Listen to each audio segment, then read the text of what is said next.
আসসালামু আলাইকুম রহমতুল্লাহি ওয়া বারাকাতু। সুপ্রিয় নবম শ্রেণী অর্থাৎ দাখিল নবম শ্রেণীতে তোমরা যারা পড়ো তোমাদের কিন্তু কোরআন মাজিদ পরীক্ষা।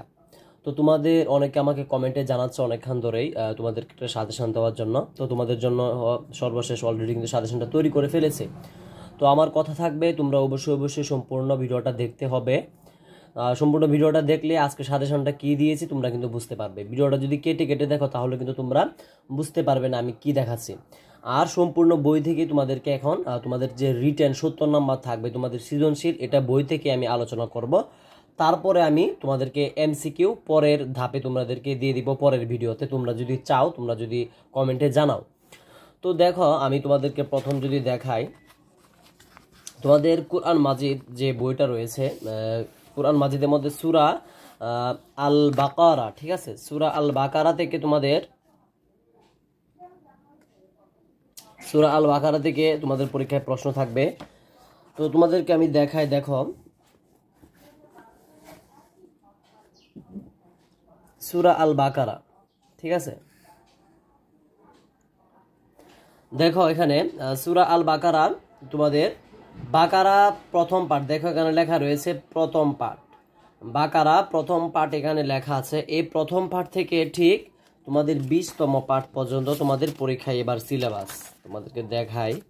কোনো প্রতিষ্ঠানে একটু বেশিও থাকতে পারে, তো এটা ব্যাপার না। তো দেখো এখানে 20তম পার্ট আমি তোমাদেরকে দেখাচ্ছি। 24 পার্ট এখানে রয়েছে, 18তম পার্ট, 18 পার্ট। তো দেখো এখানে এই যে প্রথম পার্ট থেকে শুরু করে তোমরা যারা নবম শ্রেণীতে পড়ো তোমাদের 20 পার্ট পর্যন্ত এবারের পরীক্ষায় কিন্তু তোমাদের সিলেবাস করা হয়েছে। এখন তোমাদের কথা হলো যে তোমাদের সৃজনশীল তো সাজেশন দেওয়া লাগবে, সেটাই তো। তো এখন সাজেশনটা বুঝবা, কারণ এটা সৃজনশীল। এখান থেকে এই 18 পার্ট পর্যন্ত তোমার 20তম পার্ট, 20তম রুক, এখান থেকে তোমাদের এবার পরীক্ষায় প্রশ্নগুলো করা হবে সৃজনশীল এই কোরআনের আয়াতগুলো থেকে। এখন তোমরা ভাবতে পারো যে কিভাবে কি করব। তাহলে ভাইয়া আসলে যে কাজটা তোমাদের করতে হবে সেটা হলো, দেখো তোমরা দেখো প্রত্যেকটা পৃষ্ঠাতে দেখো যে কোরআনের আয়াতগুলো রয়েছে, এবং সে আয়াতের যে তোমার দেখো সংক্ষিপ্ত প্রশ্ন উত্তর এদিকে কিভাবে থাকবে, সাহাবীগণ কিভাবে শহীদগণ কিভাবে জীবিত। তো এইগুলো কিন্তু সবগুলো গল্পের দুঃখিত, সবগুলো কিন্তু পৃষ্ঠার মধ্যে কিন্তু এভাবে অর্থগুলো দেওয়া রয়েছে। এবং কোরআনে তোমাদের যেভাবে সৃজনশীলগুলো আসবে তোমাদেরকে আমি একটু দেখাই। মনে করো এই যে আমার কাছে একটা নোট রয়েছে, দেখো দাখিল একটা কোরআন মাজিদ নোট আছে। তো দেখাই তোমাদেরকে, এগুলো কোরআন কিন্তু আসলে সাজেশন হয় না, তোমাদের আয়াতগুলো ভালো করলে পড়লেই তোমরা কিন্তু পারবে। আর এছাড়া কিন্তু আসলে সৃজনশীলটা হয় না। তোমাদের এমসিকিউ তোমরা যদি কমেন্টে জানাও তাহলে এমসিকিউ দিতে পারি, সমস্যা নেই। এই দেখো এখানে তো দেওয়া আছে এখানে নানসাখু শব্দের বাপ কি। নানসাখু শব্দের বাপ ফাতাহা ইয়াফতাহু, বুঝতে পারছো? নখজ বলতে কি বোঝায়, অর্থাৎ যে কোরআনের আয়াতের মধ্যে কিন্তু এগুলো সম্পূর্ণ থাকে। আর গ আর ঘ যেটা থাকবে তোমাদের সৃজনশীল, সেগুলো কিন্তু খুবই সহজ। তোমরা একটু বুঝতে পারলে কিন্তু তোমরা মিলিয়ে বা তোমাদের যে গল্পের সাথে দেওয়া হবে সেটা হয়ে যাবে। তারপরে দেখো আরেকটা সৃজনশীল যদি তোমাদেরকে দেখায়, নামাজ আদায়ের হুকুম কি। নামাজ আদায়ের হুকুম কি, অবশ্যই ফরজ। কারণ এটা কোন জায়গা থেকে তোমরা উত্তরগুলো দিচ্ছ, এই সূরা বাকারার যে প্রথম পার্ট রয়েছে, প্রথম পার্ট থেকে যে 20তম পার্ট পর্যন্ত তোমাদের এবার সিলেবাসটা এই বই থেকে তোমাদেরকে করা হয়েছে।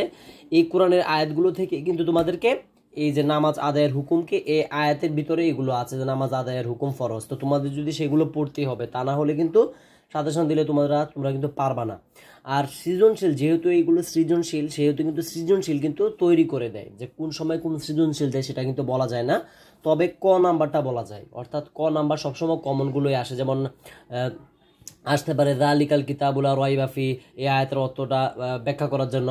পরে এটা আসতে পারে উলাইকা আলা হুদাম মির রাব্বিহিম ওয়া উলাইকা হুমুল মুফলিহুন, এভাবে আসতে পারে যে আয়াতটার অর্থ কি বা এই আয়াতটা ব্যাখ্যা করো। এভাবে কিন্তু তোমার দেখো উদ্দীপকে বর্ণিত আয়াত অনুবাদ করো।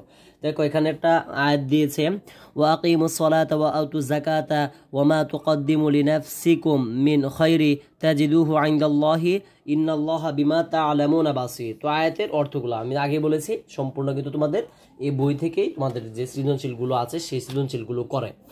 এখন তোমাদের উদ্দেশ্যে আমি যেটা বলবো সেটা হলো, যেহেতু এটা সাজেশন দিতে এসেছে তোমাদেরকে, দেখো তোমাদের যে কাজটা ভালো করে বোঝার চেষ্টা করবা, এভাবে যদি করো আমি আশা করি যে তোমরা কিন্তু ভালো একটা রেজাল্ট করতে পারবে তোমাদের পরীক্ষাতে। দেখো তোমাদের যে এই দেখো এই একটা জিনিস লক্ষ্য করো, দেখো এখানে বেশ কিছু এমসিকিউ রয়েছে। দেখো এখানে বেশ কিছু এমসিকিউ রয়েছে তোমাদের পাঠ্য বইয়ের ভিতরে। পবিত্র কোরআন নাজিল হয়েছে কত বছর বয়সে? সুদীর্ঘ 23 বছরে। ঠিক আছে, আলিফ লাম মিম কি? এটা আল হরফুল মুকাত্তাআত। হ্যাঁ এটা হবে ক নাম্বারটা। ঠিক আছে, তো এইভাবে কিন্তু এগুলো হয়ে থাকবে, ভালো করে বুঝো। ঠিক আছে, আল হরফুল মুকাত্তাআত দিয়েছে, এইভাবে এগুলো পড়বা। কোরআন মাজিদে যেগুলো এমসিকিউ রয়েছে যাদের গাইড নেই তাদের কোনো সমস্যা নেই।